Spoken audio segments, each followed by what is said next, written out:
Although we're talking about noise in Diva today and how it's baked into lo-fi presets to give them depth and character and to give them a sense that maybe they've been recorded to tape. So I'll give you an example of some of the sounds that I'm thinking of from Diva Drift.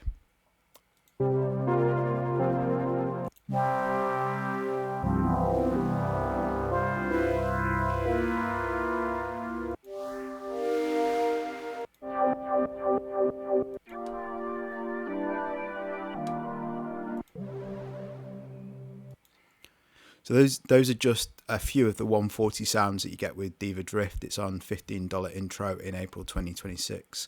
And then we're going to use the 10 free presets in the link in the description below. I'm going to look at a couple of the sounds and just get a basic idea of how you can control the noise and make the sound more unique to yourself. And then I'll show you a technique that when I first recorded the video, it's so simple, but I think it's a better way to record noise. Or even a better way to control noise. And I'll show you, and then it's not very well developed yet, but I thought I'd include it in this video and maybe we'll explore it more in the future. So first preset is Nature Documentary 3.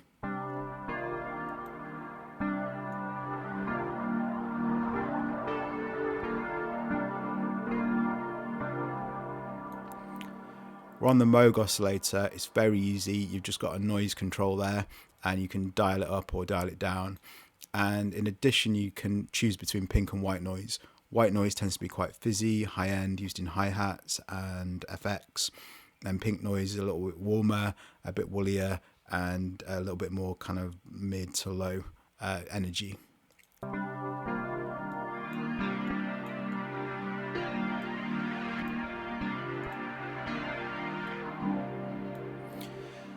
Now, having said that pink noise is good for pads, I actually gravitate towards the white noise and then tend to try and control it with the low pass filter. I think it sounds really nice.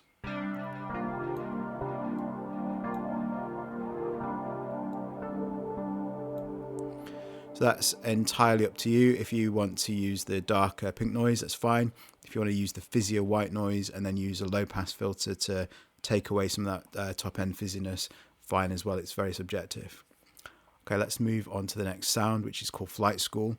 This has got character, but I'm achieving that in a different way, but we will then add noise in to add an additional layer of character and depth.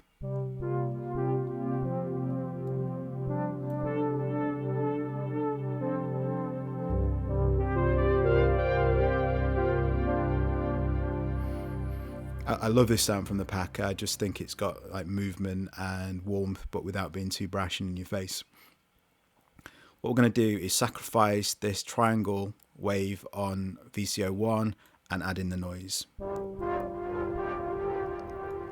We can dial that noise up and down using the volume.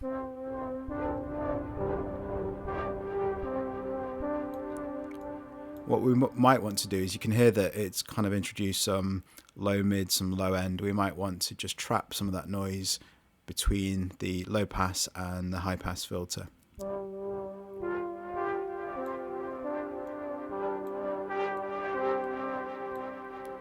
Now, one of the downsides of doing this, of course, is that both the tonal component of the sound, this pulse wave here, is going through the same chain. So that gets kind of choked by the high pass and low pass filter as well. And this is where the technique I'll show you in a bit will address some of that. Okay, so let's go and maybe look at one more sound, Polyphonic Times. It uses the Juno 60.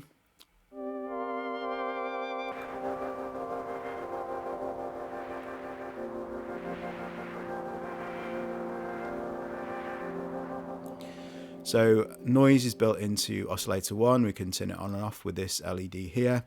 To control the level, what you do is mix away from VCO1. So you turn this down and you mix towards VCO2. So it's a mix control. And the slight downside to that, of course, is if you include tonal components on oscillator 1, you will also turn those down. So it's just a limitation of this Juno 60 style oscillator that you have to work with or live with, but we may be able to fix it a little bit. Okay, so we're going to move on to this Revox Dreams 2.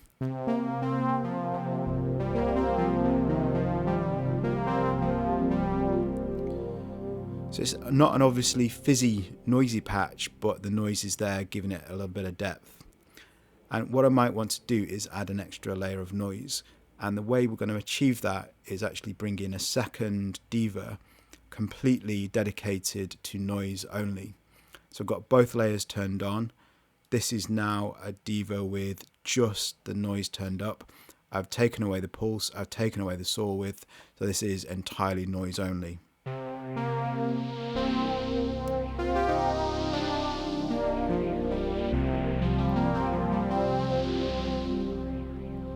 It's got this new layer of noise and it's really controllable now, and it's completely separate from the first sound. I can shape its filter.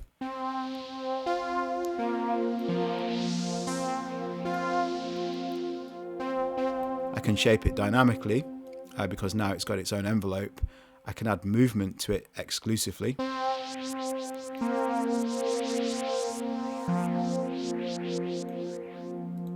We can add in a little bit of grit from the frequency modulation.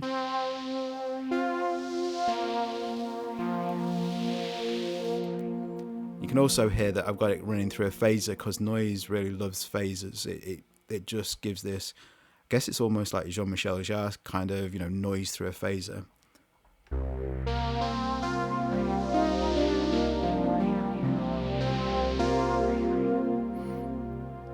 And the other interesting thing we can do is now we can use the noise type from any of our oscillators. So I can, with my other sound, I can actually use a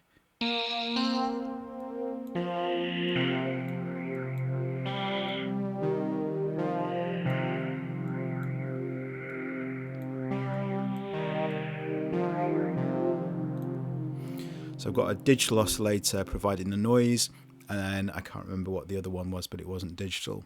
So now you can see it brings in a lot of possibilities, and you can do this in any DAW. I'm in Ableton, but you can do it in any DAW. You trigger in two channels at the same time. And the one other thing, you can actually gate the sound as well. So you can see that the side chain is coming in through from Diva 1. So Diva 1, the tonal one, is then driving the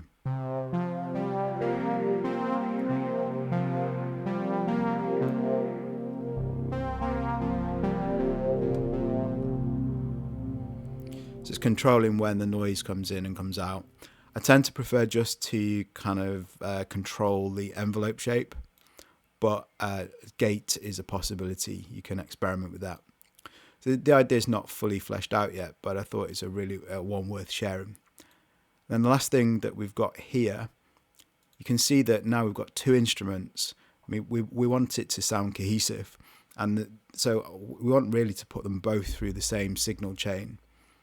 You can put it through saturation, you can put it through compression, filtering, maybe even the same reverb, so it's in the same space. We're just trying to gel the thing together now that we've got two discrete Divas. And what I'm going to do, I've got the Vibe, which is a free plugin from UAD at the moment, a tape plugin with 4 models.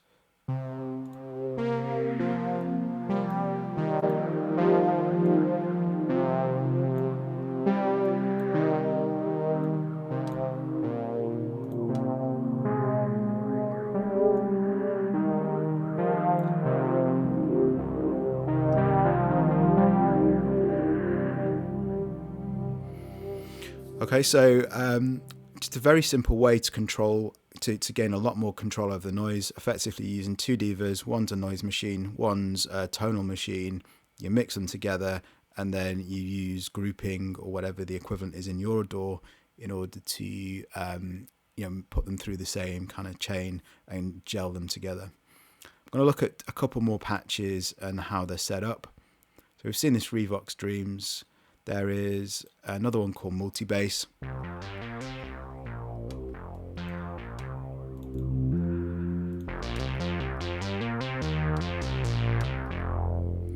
So that's not obviously a noisy patch, but the noise is supplying a lot to that sound. If I take it away,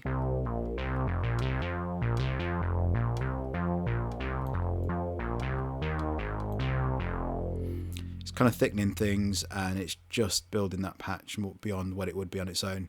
The reason why the noise is not very audible is 1, it's pink noise, and 2, we've got it filtered right down.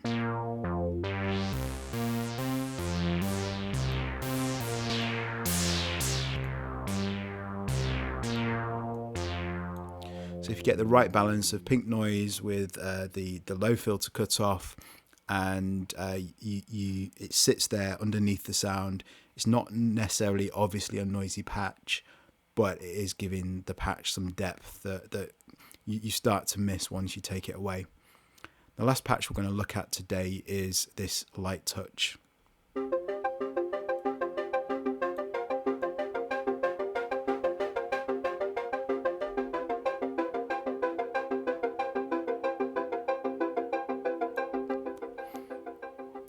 And it's subtle, but if you take the noise away, it goes from being this characterful ARP patch where the noise is accentuating the ARP to something that's a lot plainer, really.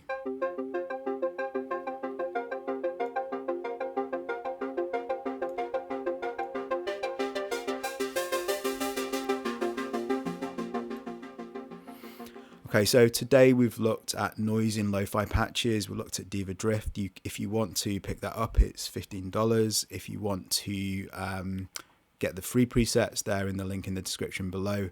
And we've just looked at a few of the different oscillators in Diva.